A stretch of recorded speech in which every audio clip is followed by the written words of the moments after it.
Hello' কোৱা। কি হ'ব? ভাল বেয়াৰ মাজত। তোমাৰ কোৱা। মোৰ কি আৰু আছো কোনোমতে জীয়াই। কিয় তেনেকৈ কৈছা? কি হৈছে? কি ক'ম, তোমাৰ কথা আজি খুবেই মনত পৰিছে। মিছ কৰি আছো তোমাক বহুত। হয় নেকি? গাৰ্লফ্ৰেণ্ড থাকিও তোমাক মোৰ কথা মনত পৰিল যে কিয়? জিএফ, কথা এটা কওঁ, মই বহুত আন লাগি জানা। তোমাক পায়ো হেৰুৱাই পেলাইছো।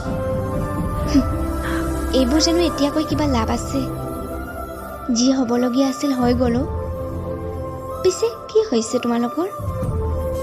কি ক'ম আৰু, আনৰ বাবে তুমি যিমানেই নকৰে কিয় এদিন নহয় এদিন শুনিবলৈ পাবাই। কি কৰিলা তুমি মোৰ বাবে? শেষত এইটো প্ৰশ্ন কৰিছিল তাই মোক, কি কৰিছা তুমি মোৰ বাবে?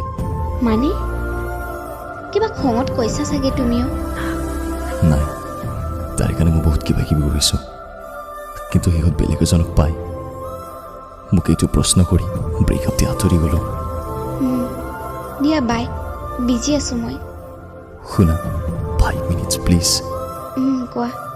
মোক ক্ষমা কৰি দিব পাৰিবানে প্লিজ? ক্ষমা? এতিয়া ক্ষমা কৰি দিয়ক কি লাভ?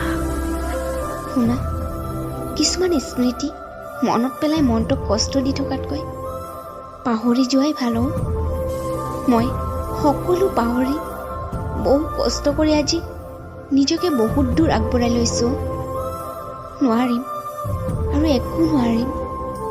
প্লিজ মোক আৰু কল মেছেজ নকৰিবা। Good bye. প্লিজ শুনা। Hello' hello'.